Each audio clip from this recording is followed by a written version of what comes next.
What is going on, guys? DBG here, and in this video we are going to explain every different card type in NBA 2K22 MyTEAM. We are going to talk about all the new cards, what way the game is going to work in terms of cards, and honestly what you guys can expect from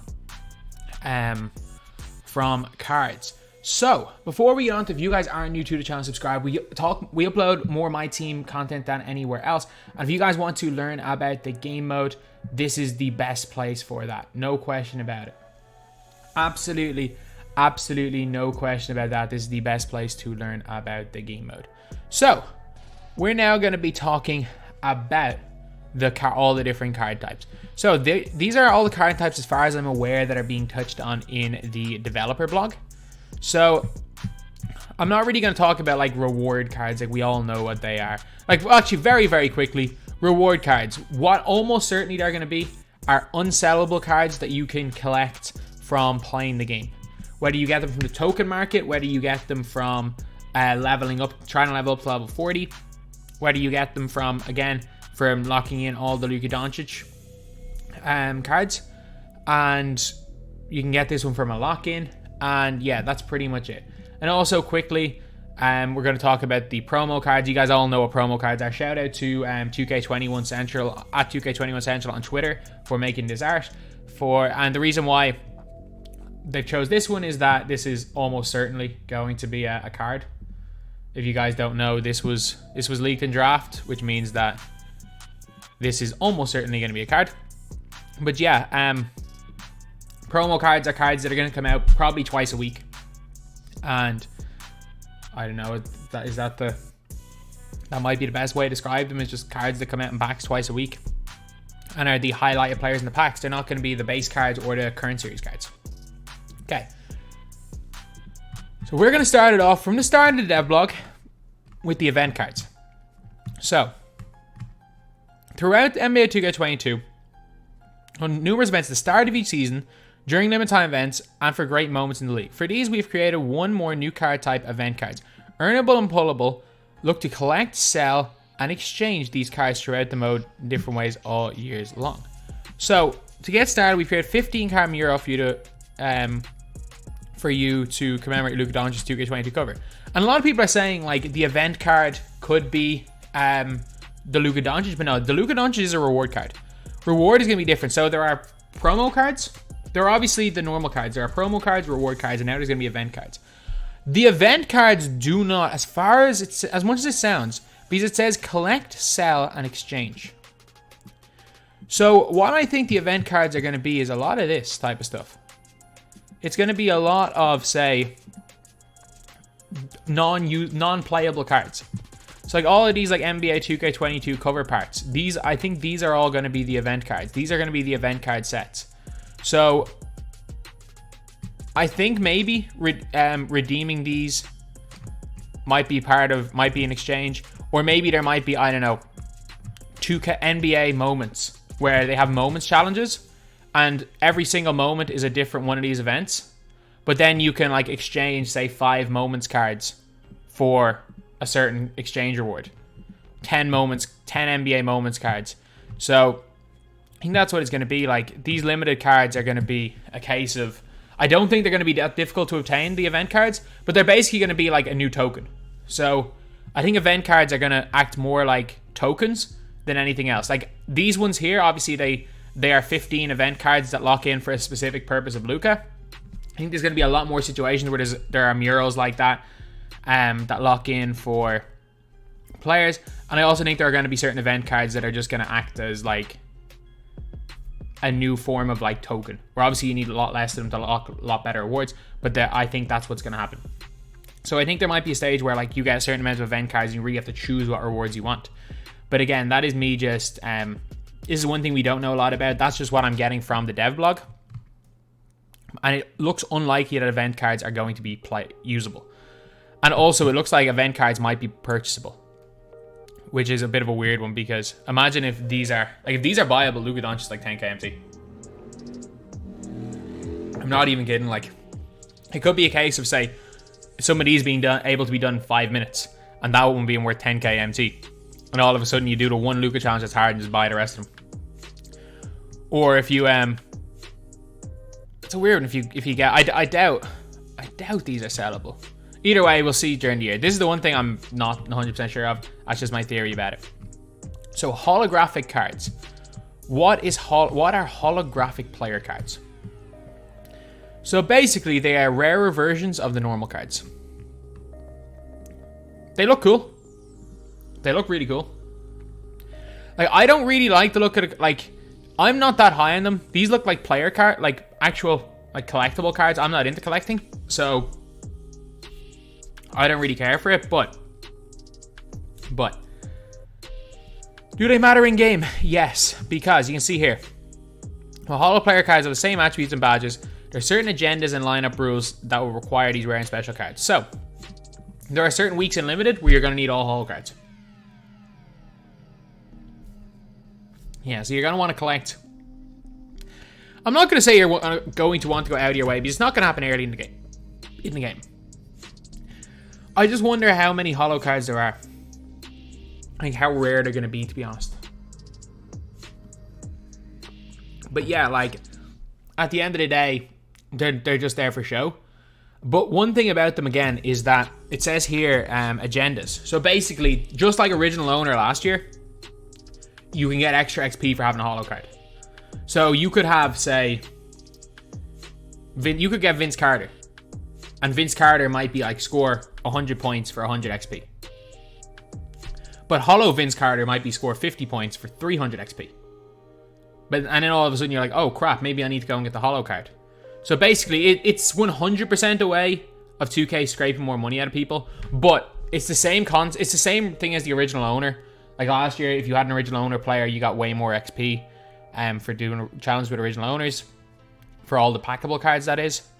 And it's just another type of thing that does the same thing as original owner to try to force you to buy packs, put money in the game. But at the end of the day, the holographic cards look way cooler than the original owner sticker, so I'm not opposed to it because it does make the card look cooler. But does it do anything in game? Nah, not really. So then we've got the authentic grading service. So I think it's gonna, I would be 100% sure you have to pay for this, otherwise everyone's just grading every card straight away. Or maybe some people had this theory that if you graded a card, it would take it away out of your collection for like 2 days. And that would be very interesting. That would be a really interesting concept. Like, that makes things quite interesting. But it says every graded card returns with a bonus MyTEAM points played. So when you're doing your daily pickup challenges, maximizing MyTEAM points or graded cards, similar to holo players, only auctionable player cards are there to be graded. So look for highly graded auctions for the community. That's a weird one. That is a weird one, that you can only grade cards that you bought that are auctionable. So you can only grade, you can't grade cards to sell them. But one thing that I will say, like you can see here, medium bonus for a 9.25. Very small for anything below, like it's a 9.0 is small. So like, if you get like a 5.0, do you get like a 0 boost? Is there a bunch of like 5.0 0 boosts and stuff? And there's like, people are saying like, oh, there has to be a reason why cards can be graded. It's going to be completely luck. It's probably going to cost you some VC or some MT to grade a card. But a lot of people are saying, oh, you're going to make your MT back. You might make your MT back if you are playing triple threat. But I can't see, you see the very small MT bonus. I can see that only being 10 MT per player. I really can. Because some people are saying, oh, it will give you 100 MT extra per game. And that's just ludicrous. Like, that means you use the whole squad of PSA 10s, you will get 1,300 extra MT per game. That's not happening. And first of all, that's not happening because 2K aren't going to do that. And second of all, it's not going to happen because 2K have a max cap set on MT. If you guys don't know, at the end of every single game you play, you cannot make more than 1,200 MT. It's been a cap in the game for years. So if you see at the end, you know the end screen that counts up your MT? That doesn't matter. Obviously it matters for like domination and stuff, but that does not matter whatsoever. Because you're only getting 1,200. If you get less than 1200, say if you get 1100, you only get 1100. But if you beat someone by 100 and get 2400, it doesn't matter. You're only getting 1200 MT. And that's been a glitch in the game. Not a glitch in the game. Like, it's an intentional thing to make people get less MT, and it's been in the game for years. Like, the end screen of game literally lies about how much MT you earn because there's a max cap. There is a max cap of 1200. So this right here, I think if you want to get your card graded, go ahead. But this extra MT bonus doesn't matter because there's a max cap anyway. But at the same time, for people that do like card collecting, having your cards graded PSA 10s, it could mean something. It is kind of a cool concept. So I don't knock 2K for adding the concept into the game. But just for clarity, lads, there is a max cap on MT. So this probably means almost nothing. And then the last player cards. We're saying no, starter cards. Evo cards, sorry, Evo. What are Evo cards? I assume most of you guys have played 2K before. If you don't know what Evo cards are, Evo cards basically are cards you have to complete challenges to upgrade. So basically, Trae Young's an 80. Let's just say make 5 3-pointers in a game with Trae Young, and he goes up to 84. And then score 150 points and get 30 assists with Trae Young, and then suddenly he's up to an 88. So you have to complete challenges, and obviously you can see a 1 Evo here, second Evo here.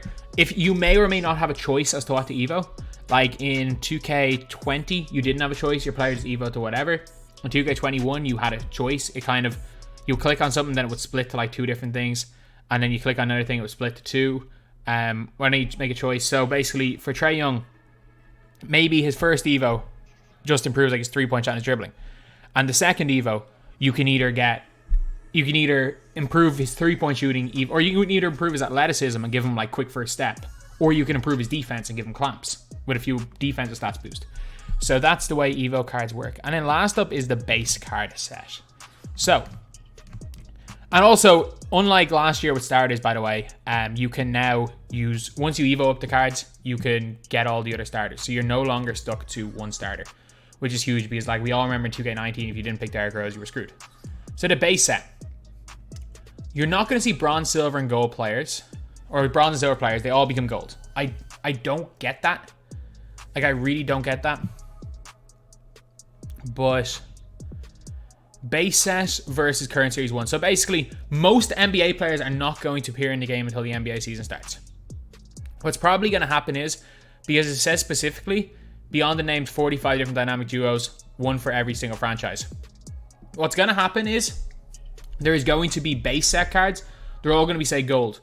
But if you look at NBA 2K21, I don't have it turned on right now. There's like 20 current, 21 current, 21 current Series 2. Or current Series 2, current Series 3, whatever way it is. But basically, what's going to happen is there's going to be base set, and then there's going to be 21 current. That comes out in a couple of weeks. But base set, there's going to be 30 teams in the base set. And they're probably going to be golds, emeralds, and sapphires and rubies. But every single team will have their own players. So you can see like 71 overall, Yao Ming might be the lowest rated player on the base set Houston Rockets. Scottie Pippen's going to be on the base set Bulls. I wouldn't be surprised to see like an Emerald Jordan on the base set Bulls. So you're going to see some of the like greatest players of all time. And you can see Gordon Hayward in the base set Jazz is like a really low rated player, even though he was an all-star in Utah. A lot of the current NBA players are really low rated. So basically the base set are going to pretty much be all-time teams. So you're not going to see at the start of the year, for example, I'm trying to think who was really good back in the day. Like, you're unlikely to see a Terrence Ferguson card, who was just God back in like 2K20. Or heck, going back to 2K15, you might end up seeing a Zach LaVine card, but you may not see a Cade Cunningham card. I mean, maybe they put a Cade Cunningham card in the base set Pistons, but there's good possibility you don't even see any of the rookies. We may or may not even see like a LaMelo Ball if he doesn't make like the all-time base set Hornets team. So it's going to be a weird one. Like, there's going to be an awful lot of NBA players right now that you don't see, or if you do see it, it might be really low rated, like a gold Siakam, gold Gordon Hayward, and like even like an Emerald Devin Booker. But we all saw like sapphires, or Giannis is a sapphire. So I think maybe LeBron might be a ruby, but I'm not sure what team he'll even be on. LeBron might be on base set Miami. But the first couple of weeks of game till the NBA season starts is just you're going to be using lower overall versions of like some of the greatest players of all time. So yeah, that's pretty much it for the base set. So yeah, that's what I've gathered. That is really what I've gathered. Obviously, there's like shoe cards and stuff, but I really don't want to go into too much depth about that. I just want to talk about the players. Base set idea is interesting. It could work. Holographic and grading, they look cool. Don't really do anything. The Evo cards, we'll yet to see how they go with that, but the fact you can get all the starters is really good. And then event cards have potential to be really cool, but there's no point talking about them because they're a completely new concept and we don't know 100%. So now that's the video. Thank you guys for watching. Please like, comment, and subscribe.